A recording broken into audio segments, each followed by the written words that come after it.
Doctor Félix Reichnecht. Vamos a ver si lo pronuncié bien. No sé, capaz que dije cualquier cosa, el doctor me va a corregir. Es médico anestesiólogo e intensivista que trabaja en contacto directo con pacientes con COVID en el Hospital Karolinska en Estocolmo, en Suecia. Doctor, ¿cómo le va? Muy buenas tardes, gracias por atendernos. Hola, buenas tardes, mucho gusto. Igualmente. ¿Reichnecht es el apellido? ¿Cómo se pronuncia de manera correcta? ¿Perdón? Reichnecht es un apellido alemán. Reichnecht sería perfecto. correcto. Perfecto. Bueno, muchísimas gracias por atendernos. Queríamos hablar con usted a propósito de que por lo menos lo que va llegando, la información que va llegando, es que dicen que Suecia ha controlado la epidemia de coronavirus, ¿no? Que tuvo altas tasas de mortalidad cuando rechazó la cuarentena, pero ahora tiene una de las tasas más bajas de nuevos casos diarios de Europa. Cuéntenos un poco, ¿no? Usted que además, bueno, como intensivista está en contacto directo con los pacientes con el virus.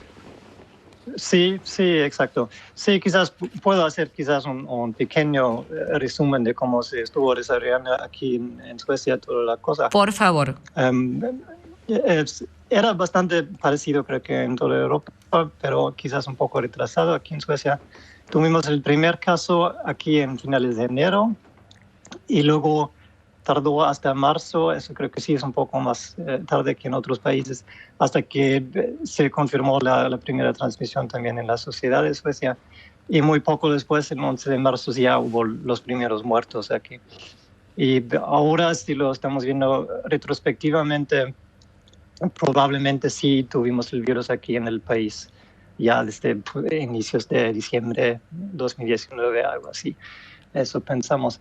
Y ahora estamos en una situación en que tenemos aproximadamente 100.000 infectados y como 5.900 fallecidos hasta la fecha. Esos son números que obviamente se tienen que ver en relación con la población en Suecia. Y entonces, si lo vemos como por millón o por 100.000, ahí llegamos todavía como a los mismos números que casi se puede comparar con Argentina, creo, al menos si vemos los muertos. Pero creo que lo que más interesa a todo el mundo son las medidas que se tomaron aquí en Suecia o quizás la ausencia de esas medidas, se podría decir. Y un poco de contexto sí se requiere. Sí, claro. Y para entender un poco por qué estuvo así aquí y no diferente. Y primero son algunas razones legales, de hecho. Así que aquí en la Constitución de Suecia se protege de forma muy fuerte la libertad de movimiento. Y así que un cierre, como lo vimos, un cierre de emergencia o un confinamiento, como lo vimos en otros países en Europa, eso es de hecho imposible en Suecia. No, ni se puede hacer aunque los políticos quisieran. Luego, otra cosa, los leyes que hay para pandemias, para esos casos de emergencia, sí se pueden hacer cuarentenas como para personas específicas. Si sabes que alguna persona está infectada, por ejemplo, ahí sí se puede hacer también cosas a fuerza. Pero no se puede decir que cerramos toda la ciudad de Estocolmo o algo así. Eso es imposible. Luego, aquí la institución gubernamental que es responsable es la Agencia de Salud Pública. Y aquí hablamos de una institución que está constituida por expertos, de hecho, no políticos. Y otra vez regresamos a la Constitución de Suecia, que lo hace un poco especial, que los políticos, de hecho, ni tienen gran posibilidad de influir en las decisiones que toma esa agencia. Entonces, son los expertos, su jefe es el Anders Tegnell, que se ha vuelto medio famoso, creo que en todo el mundo. Él es el jefe de esa agencia y él junto con su equipo tomó la mayoría de las decisiones. Claro. Pero lo que también es cierto es que fueron recomendaciones la gran mayoría de esas decisiones, porque igual es una institución de expertos, no pueden a fuerza decir cómo deberían ser las cosas. Doctor, Igual si tienen, sí, perdón. Quiero una pausa ahí, porque usted acaba de decir Sí. una comisión de expertos no puede decidir o imponer cómo son las cosas. Eso en algún punto pasó acá en la Argentina, porque estamos desde Sí. el 20 de marzo, digamos, bueno, primero era cuarentena, después era aislamiento, hay un montón de actividades que no han regresado y que las decidió, entre comillas, digamos, el presidente, pero asesorado por una comisión de expertos. Usted acaba de decir que eso no debe ser así. No digo que no debe ser así, nada más estoy contando cómo estuvo aquí en Suecia. Y aquí sí, de hecho, es el caso que esa agencia, la Agencia de la Salud Pública, que son expertos, eso sí tienen que, obviamente, seguir la evidencia científica que existe, o al menos su interpretación, quizás podemos decir, de la evidencia que existe. Y ahí ya vemos que sí hubo diferentes interpretaciones aquí que en otros países. Y los reglamentos que sí hubo aquí, lo único que realmente se hizo a fuerza, que fue una prohibición, fueron reuniones. Y ahí empezaron con 500 personas y lo reducieron más a 50 personas. Y eso es algo que todavía es actual, que todavía está en marcha. Y todo lo demás sí, de hecho, fueron recomendaciones. Y ahí, pues la mayoría se trata del distanciamiento social. O sea que toda persona que tenga síntomas debe mantenerse en casa, evitar contactos, cosas así. Lo que creo que es importante entender es que también aquí en Suecia fue muy fácil posible para la gente de seguir esas recomendaciones. Porque, por ejemplo, si te quedas en casa y dices, pues no me siento bien, quizás estoy infectado, quizás no sé, entonces me quedo en casa, pues sigo recibiendo mi pago desde el primer día. Eso es algo que se cambió un poco. Tradicionalmente el primer día ahí es sin pago, pero bueno, ahora recibes tu salario como antes, y de hecho hasta 3 semanas te puedes quedar en casa y ni necesitas ir a un médico si te Claro. sientes suficientemente bien. ¿Estamos hablando del sector privado, doctor, o también el pago, digamos, de algún seguro por parte del Estado? Creo que el Estado en ese caso paga el primer día, que antes no se hizo. Pero no es así, es por ley aquí que sigues recibiendo tu salario cuando estás enfermo. Eso sí es como muy, muy común. Uh-huh, uh-huh.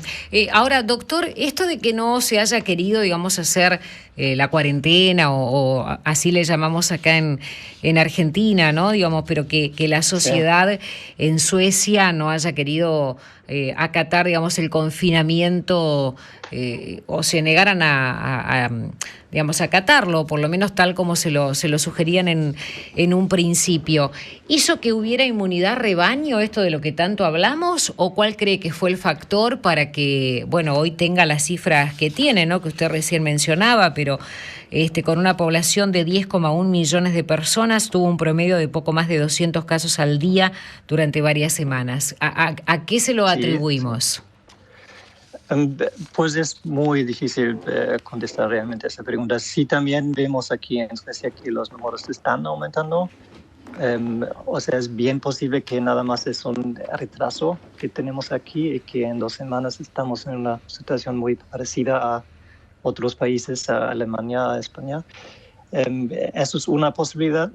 Inmunidad de rebaño es también algo complicado porque ha sido tan difícil de realmente comprobar cuáles personas son inmunes y cuáles no. Claro que se realizaron estudios, pero también se vio que anticuerpos sí algunos los tienen, pero otros ni los desarrollan o los pierden muy rápidamente. Entonces muy difícil, se puede estimar más o menos, pero realmente no hay números. Y yo creo que sí, pues se puede ver también un poco en otros países, y si se trata de inmunidad de rebaño, entonces significaría también si tenemos países que fueran muy afectados en una primera ola, por ejemplo, y entonces tienen muchos casos por habitante, por millones de habitantes. Entonces ahorita les debería ir mejor, suponemos. Sí. Y eso no es el caso en España, por ejemplo, no es el caso en Francia, no es realmente el caso. Entonces se me hace muy dudoso si eso es realmente el efecto que vemos aquí. Doctor Reinfeldt, a ver, le quiero preguntar por el comportamiento que ha tenido a lo largo de todos estos meses con la pandemia de coronavirus la Organización Mundial de la Salud. ¿Qué reflexión le merece la OMS después de todo lo que se ha dicho, ¿no? ¿Siente que le ha faltado autocrítica en algún punto? A la OMS, sí. Pues no sé si soy la persona realmente para opinar.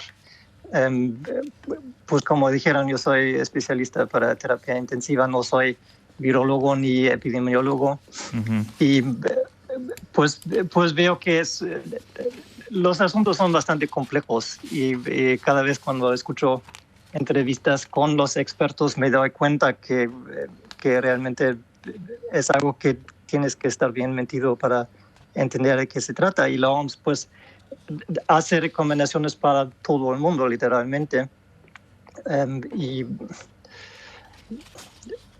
pues creo que por fin de cuentas es cada país que necesita sus expertos y que necesita escuchar a sus expertos, porque pues, los países son tan variados, tan diferentes. Argentina, no es Suecia, tenemos muchísimo más que nos diferencia, aparte de quizás una cuarentena o no cuarentena. Y yo creo que son los expertos locales, por fin de cuentas, que tienen que tomar las decisiones, porque son ellos que no nada más saben del virus, pero también saben cómo funciona un país, cómo funciona una sociedad, cuáles son las implicaciones económicas también, muchísimas cosas. Así que yo no opino realmente.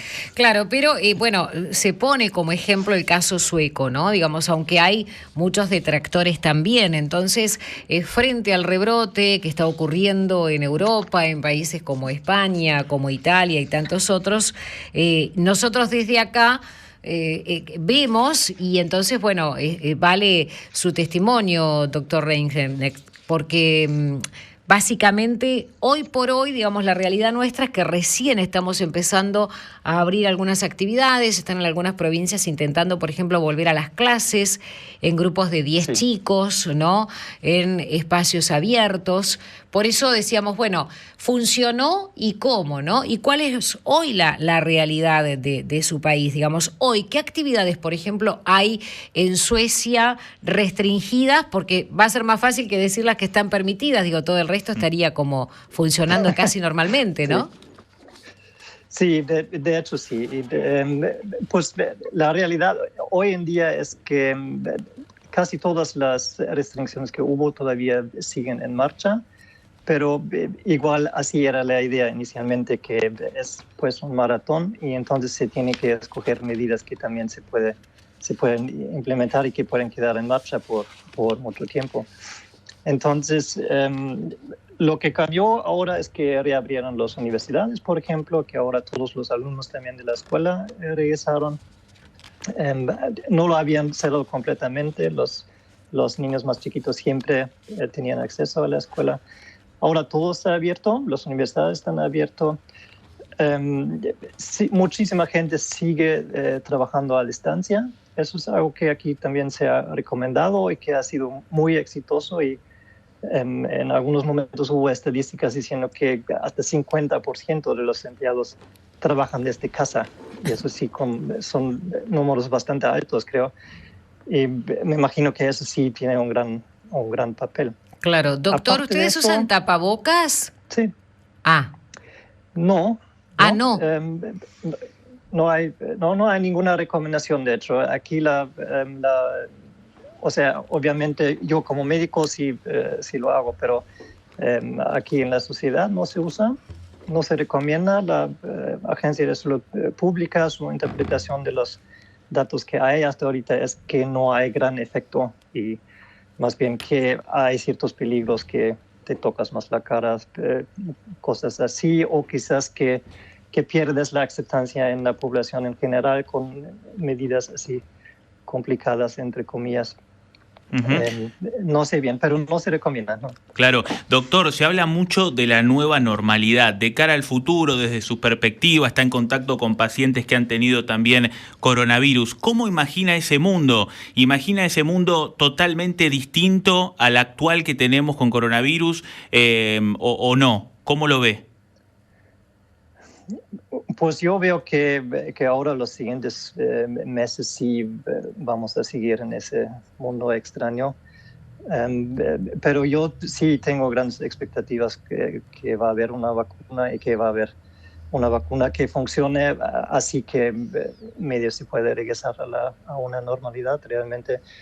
Y luego la pregunta es, para mí es más bien que tanto aprendimos y que tanto quizás son cosas que también se aplican a otras enfermedades que en general quizás se recomienda no darse la mano con todo el mundo porque pues igual sirve para la influenza y sirve para cualquier resfriado. Quizás esas son cosas que permanecen, se me puede imaginar, pero aparte de eso no me puedo imaginar realmente que en 2 años aún estamos en un mundo con restricciones así. Y con cierres y con cuarentenas. No se puede, perdón, no me quedó claro el último concepto. ¿No se puede imaginar que en un par de años tengamos un mundo como, doctor? Yo no me puedo imaginar que en 2 años seguimos con cuarentenas y con restricciones y con universidades cerradas. Es optimista, así. O sea que antes de 2 años deberíamos tener el tema controlado. Yo creo que al menos en esa seriedad que lo tenemos ahora. Obviamente se trata más de cuidar y proteger los ancianos, son los más vulnerables, pero eso sí es bien posible que una vacuna lo pueda hacer. Entonces, sí, soy optimista. Claro. Doctor, la última que le hacemos, al menos por mi parte, preguntarle, usted como médico intensivista, aquí en Argentina puntualmente, pero también vimos que en otros lugares del mundo colapsaban, digamos, las unidades de terapia intensiva o por la rapidez de los contagios, el tema de no tener la disponibilidad de las famosas camas UTI de unidades de terapia intensiva, con todo lo que eso implica. ¿Cómo lo manejaron allí en Suecia? ¿Hubo algún tipo de riesgo en algún momento de que colapsara el sistema sanitario, que se quedaran sin estas unidades? Sí, el riesgo sí hubo. Eso sí puedo decir. Como usted dijo, estuvo trabajando en el hospital de la universidad aquí en Karolinska. Y fue el hospital que recibió más pacientes en todo el país con COVID. Fuimos como un tipo de centro igual, porque Estocolmo aquí fue el epicentro de esa primera ola. Y sí tuvimos que improvisar bastante. Abrimos nuevos departamentos. Tradicionalmente en Suecia hay muy pocas camas en terapia intensiva y se aumentó aquí nada más en nuestro hospital por 5 veces. Tuvimos muchísimos pacientes y también necesitábamos personal que no hay, o sea, hicimos mucha capacitación como en cursos rápidos para que haya gente que nos pueda ayudar en los cuidados intensivos. Se suspendieron operaciones no urgentes. Todo eso también se hizo aquí y apenas sí se pudo. Pero yo diría con nada más, entre comillas, nada más el doble de pacientes, y no es, eso sí pasa muy rápido, hubiéramos estado en muy grandes problemas también aquí. Doctor, ha sido muy interesante escucharlo, le agradecemos mucho estos minutos que nos ha dado. ¿Usted está allí ahora en Estocolmo? Sí, sigo en Estocolmo, sí. Perfecto. Muchísimas gracias, muy amable, ¿eh?